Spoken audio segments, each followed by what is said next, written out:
दोस्तों, जीवन में बिना तकलीफों का सामना किए सफलता प्राप्त नहीं हो सकती। यह बात सत्य है कि इंसान की तकदीर उसके अपने हाथ में होती है। मेहनत से इंसान अपनी तकदीर को बदल सकता है, चाहे उसके नसीब में कुछ भी लिखा हो। आज की यह कहानी न केवल बेहद मजेदार है बल्कि अत्यंत शिक्षाप्रद भी है। अतः आपसे निवेदन है कि इस कहानी को अंत तक सुने। दोस्तों, जीवन में अक्सर हम अपनी असफलताओं के लिए किस्मत को दोष देते हैं। हम सोचते हैं कि हमारे पास पर्याप्त संसाधन नहीं है, हमारी मेहनत बेकार जा रही है और बाकी लोग हमसे बेहतर हैं। लेकिन क्या कभी हमने यह सोचा है कि हमारी असली समस्या हमारी सोच और हमारे कर्म हैं? आज मैं आपको एक ऐसी प्रेरणादायक कहानी सुनाने जा रहा हूँ जो न सिर्फ आपकी सोच को बदल देगी बल्कि आपको यह भी सिखाएगी कि किस्मत के भरोसे बैठने से कुछ नहीं होता। हमारी किस्मत तभी बदलती है जब हम अपने कर्मों में विश्वास रखते हैं। तो चलिए जानते हैं कि कैसे मेहनत और सही दिशा में किए गए कर्म जीवन को बदल सकते हैं। ध्यान से सुनिए, क्योंकि यह कहानी आपकी जिंदगी बदलने की ताकत रखती है। एक गांव में रामू और शंभू नाम के दो सगे भाई रहा करते थे। रामू शंभू से 8 साल छोटा था। बचपन में ही उनके माता पिता का देहांत हो गया, जिसके बाद शंभू ने ही रामू की परवरिश की। कुछ साल पहले एक भयानक सड़क हादसे में शंभू अपनी एक टांग खो चुका था। अब वह अपाहिज था, लेकिन फिर भी मेहनत करके घर का खर्च चलाता था। दूसरी ओर रामू बेहद आलसी और गैर जिम्मेदार था। वह ज्यादा कुछ खास पढ़ा लिखा नहीं था, लेकिन आलसी और बेपरवाह था। उसका बड़ा भाई उसकी आदतों से परेशान था। हर सुबह वे उसे उठाने की कोशिश करते, लेकिन रामू हमेशा बिस्तर में लेटे रहकर दिन भर सोने का बहाना बनाता। उसके लिए जीवन का मतलब केवल आराम करना था और वह कभी भी कोई काम मन लगाकर नहीं करता। उसका भाई उसे कई बार समझाता कि समय अमूल्य है, लेकिन रामू पर कोई असर नहीं होता। वह कहता, अभी तो पूरी जिंदगी पड़ी है काम करने के लिए, अभी तो आराम करो। इस तरह दिन बीतते गए और रामू की आलस से बढ़ता गया। उसके दोस्त जो मेहनत कर रहे थे, अपने अपने जीवन में तरक्की कर रहे थे, लेकिन रामू को यह फर्क नहीं पड़ता था। उसके लिए जीवन में कुछ भी महत्वपूर्ण नहीं था। उस दिन भी दोपहर के 12 बज चुके थे, मगर रामू अब तक सोया हुआ था। शंभू से रहा नहीं गया और वह गुस्से से चिल्लाया, अरे उठ जा छोटे भाई, और कितनी देर सोएगा? सूरज सिर पर आ गया, कब जाएगा तू काम पर? रामू ने अंगड़ाई ली और बिस्तर पर करवट बदलते हुए कहा, भैया तुम तो सुबह सुबह चैन से सोने भी नहीं देते। शंभू ने तंज कसते हुए कहा, क्या सुबह? तुझे पता भी है ये सुबह नहीं दोपहर हो चुकी है। मैंने तेरे लिए नाश्ता बनाया था, वो भी ठंडा हो चुका है। अब मैं दोपहर के खाने की तैयारी कर रहा हूँ, मगर तेरी नींद है कि खत्म होने का नाम नहीं ले रही। रामू को एहसास ही नहीं था कि वह कितनी देर तक सोया रहा। वह बोला, क्या भैया आप दोपहर का खाना बनाने की तैयारी कर रहे हैं? मुझे तो समय का पता ही नहीं चला। शंभू खांसते हुए बोला, रामू, पूरे गांव में तेरा नाम आलसीपन के लिए मशहूर है। जब भी कोई मुझसे तेरी बुराई करता है तो मुझे बहुत बुरा लगता है। अगर उस सड़क हादसे ने मुझे अपाहिज नहीं बनाया होता तो मैं तुझसे कभी भी काम करने के लिए नहीं कहता। लेकिन अब सच ये है कि मुझसे हम दोनों का खर्च उठाना मुश्किल होता जा रहा है और ये खांसी भी मुझे कई दिनों से परेशान कर रही है। रामू ने झुंझलाकर कहा, भैया सीधे सीधे ये क्यों नहीं कहते कि आप मुझसे तंग आ चुके हैं? शंभू ने शांत स्वर में कहा, ऐसी बात नहीं है रामू, मैं चाहता हूँ कि तू मेहनती बन जाए ताकि मैं तेरे लिए कोई अच्छी लड़की देखकर तेरी शादी करा सकूं। अब जल्दी से उठ और नाश्ता कर ले। रामू किसी तरह नाश्ता करके अपनी कुल्हाड़ी लेकर जंगल की ओर चल पड़ा। वह अब भी अपने घर से कुछ ही दूर पहुंचा था कि गांव के रघु काका ने उसे देखकर हंसते हुए कहा, अरे रामू, आज फिर से इतनी जल्दी उठ गया? अरे इतनी सुबह सुबह काम पर जाएगा तो बीमार पड़ जाएगा भाई। रामू गुस्से में बोला, आपको क्या रघु काका, मैं जल्दी उठूं या देर से मेरी मर्जी। रामू की बात सुनकर रघु काका के चेहरे पर गुस्सा आ गया। वह बोले, अरे क्या बोला तू? जब तेरी मर्जी होगी तब तू सोकर उठेगा। बेशर्म, तुझे जरा भी शर्म नहीं आती? इतना बड़ा हट्टा कट्टा हो गया है और तेरा अपाहिज भाई दूसरों के खेतों में काम करके घर चलाता है और तू दिन भर सोता रहता है। रामू का चेहरा तमतमा गया। बिना कुछ कहे वह तेज कदमों से जंगल की ओर चला गया। रामू एक पेड़ के पास रुका और खुद से बड़बड़ाने लगा, ये गांव के लोग पता नहीं अपने आप को क्या समझते हैं, थोड़ा मेहनती क्या हो गए, अब मेरा मजाक उड़ाने लगे। आज मैं इतनी लकड़ियां काटूंगा कि सबके मुंह बंद हो जाएंगे। रामू ने गुस्से में कुल्हाड़ी उठाई और पेड़ काटने लगा, लेकिन मुश्किल से कुछ लकड़ियां काटने के बाद ही उसकी सांस फूलने लगी। माथे से पसीना पोंछते हुए उसने कहा, आज गर्मी भी बहुत ज्यादा है और मुझे थकान भी लग रही है। एक काम करता हूँ, थोड़ी देर आराम कर लेता हूँ। रामू पास के एक पेड़ के नीचे बैठ गया और कुछ ही मिनटों में गहरी नींद में खर्राटे भरने लगा। कुछ घंटों बाद रामू की आंख अचानक खुली। उसने देखा कि सामने एक अजनबी बाबा खड़े हौजर मुस्कुरा रहे थे। बाबा ने पूछा, बेटा इतनी दोपहर में यहाँ जंगल में सो रहा है, कुछ काम नहीं करता? रामू झेंपते हुए बोला, क्या करूँ बाबा, मुझे काम की आदत नहीं है, ज्यादा मेहनत करने पर जल्दी थक जाता हूँ। बाबा ने हंसते हुए कहा, तो मेहनत करने की आदत डाल ले वत्स। अगर तू सच में बदलना चाहता है तो आज से हर दिन थोड़ा थोड़ा ज्यादा मेहनत कर। तेरा आलस्य ही तेरी गरीबी का कारण है। अगर तू सच में खुद को और अपने भाई को खुशहाल देखना चाहता है तो काम कर, मेहनत कर और फिर देख तेरी तकदीर कैसे बदलती है। अरे बाबा कितनी बार कहूँ, मुझे काम करना अच्छा नहीं लगता, मुझे बस पूरे दिन सोना अच्छा लगता है। अभी अभी मैंने एक सपना देख रहा था कि मैं एक महल में बैठकर अच्छा अच्छा भोजन कर रहा हूँ। रामू के इतना कहने पर वह बाबा उसे क्रोधित भरी नजरों से देखने लगे और कहने लगे, यहाँ पर मेहनत करने की बजाय तुम आराम से सो रहे हो। तुम्हें ऐसा करते हुए मैं काफी दिन से देख रहा हूँ। मैं तुम्हें चेतावनी देने आया हूँ, सुधर जाओ, मुसीबत तुम्हारे सर पर खड़ी है। रामू बोला, कैसी मुसीबत बाबा? जाओ जाकर मुझे सोने दो। बाबा बोले, मैंने अपने जीवन में तेरे जैसा आलसी लकड़हारा नहीं देखा। लकड़ियाँ काटने की बजाय तुम सो जाता है।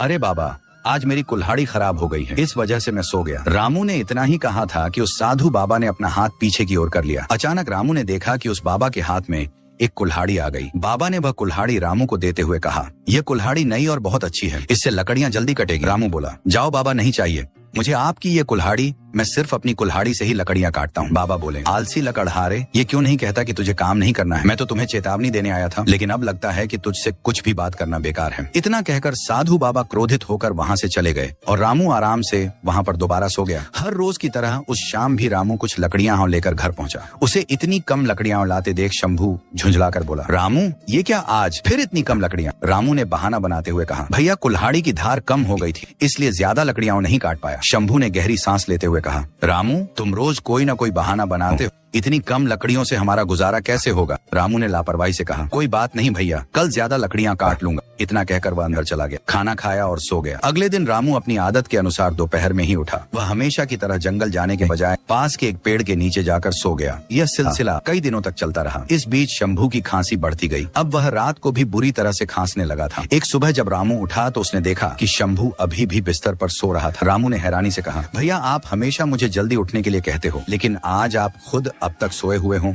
आपने तो नाश्ता भी नहीं बनाया। शंभू ने कमजोर आवाज में कहा, रामू, मुझे बहुत कमजोरी महसूस हो रही है, चाहकर भी उठ नहीं पाया। तू एक काम कर, बाजार से कुछ खा पी लेना। इतना कहते ही शंभू को जोर जोर से खांसी आने लगी और उसके मुंह से खून निकलने लगा। रामू घबरा गया, भैया ये क्या, आपके मुंह से खून आ रहा है? इतना कहकर रामू ने शंभू का हाथ पकड़ लिया। भैया आपको तो बहुत तेज बुखार भी है। शंभू ने शांत स्वर में कहा, कुछ नहीं रामू, हल्का फुल्का बुखार है, कभी कभी खांसी में खून आ ही जाता है। लेकिन इस बार रामू ने अपने आलस्य को किनारे रखते हुए कहा, नहीं भैया, अब मैं आपको ऐसे नहीं रहने दूंगा, आपको अभी डॉक्टर के पास लेकर चलूंगा। रामू भले ही एक आलसी व्यक्ति था, लेकिन वो अपने बड़े भाई से अपने पिता की तरह प्यार करता था। रामू जबरदस्ती शंभू को डॉक्टर के यहाँ ले जाता है। डॉक्टर ने शंभू की जाँच की और गंभीर नजरों से कहा, शंभू की हालत ठीक नहीं है, उसके फेफड़े बहुत कमजोर हो चुके हैं, इसे बचाने के लिए हमें जल्द से जल्द ऑपरेशन करना पड़ेगा। रामू चिंतित होकर बोला, डॉक्टर साहब, ऑपरेशन का खर्च कितना आएगा? डॉक्टर साहब बोले, कम से कम 50,000 रुपए। यह सुनकर रामू के पैरों तले जमीन खिसक गई, लेकिन उसने डॉक्टर के सामने अपनी चिंता जाहिर नहीं की और बोला, ठीक है डॉक्टर साहब, मैं 1 हफ्ते के अंदर पैसों का इंतजाम कर लूंगा। डॉक्टर ने कुछ दवाइयां दी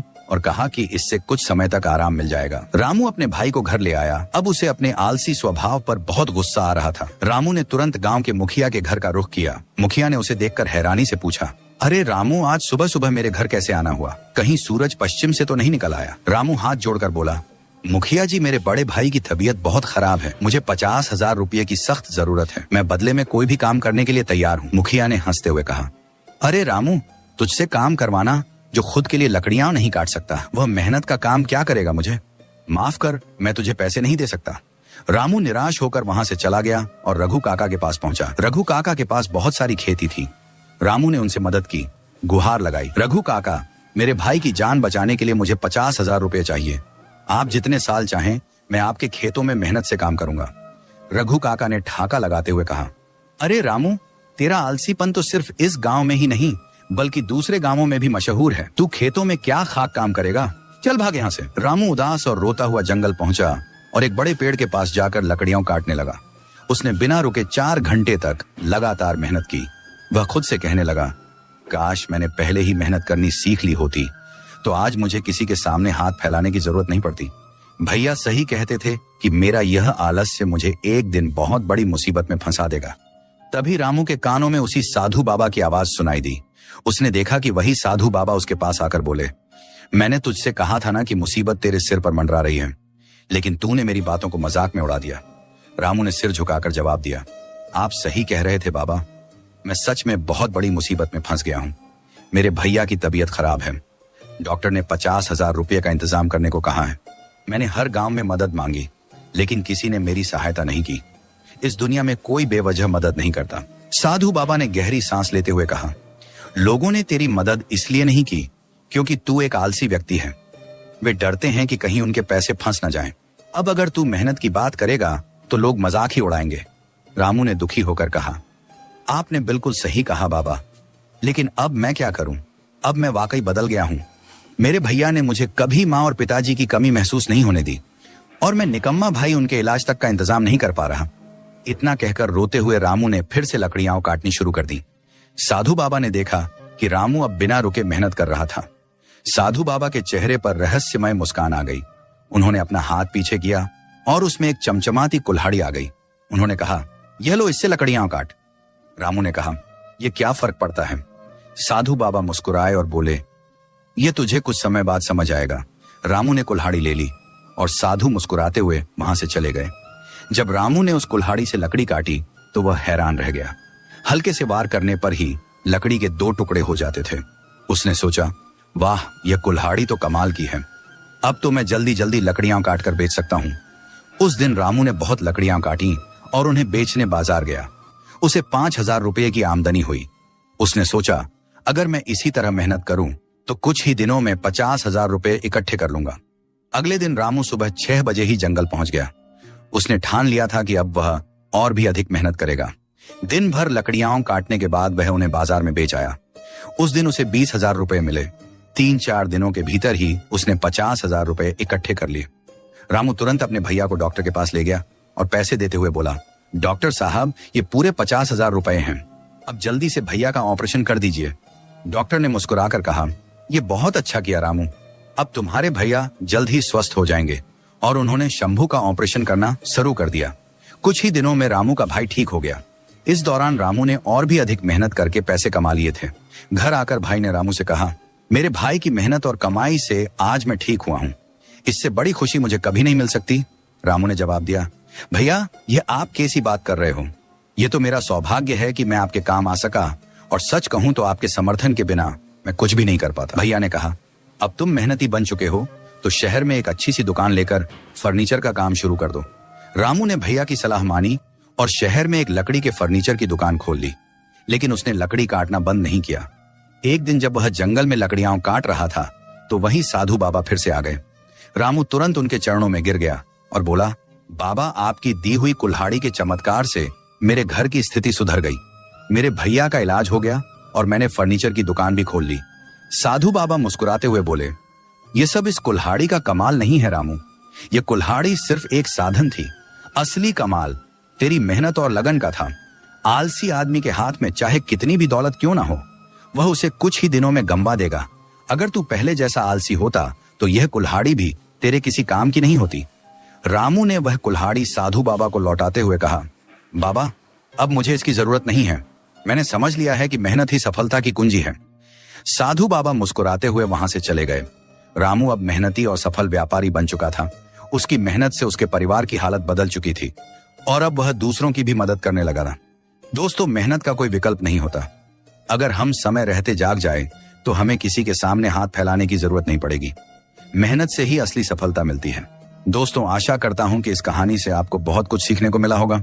अगर वीडियो आपको अच्छी लगी हो तो वीडियो को लाइक और इस वीडियो को अपने दोस्तों के साथ शेयर जरूर करें और हमारे इस चैनल को सब्सक्राइब करना ना भूलें। आपका एक लाइक और सब्सक्राइब हमें आगे बढ़ने के लिए मोटिवेट करेगा। अगर आपके अपने कुछ विचार हो तो हमें कमेंट बॉक्स में कमेंट करके जरूर बताएं। तो मिलते हैं अगली कहानी में। मस्त रहे और स्वस्थ रहे और देख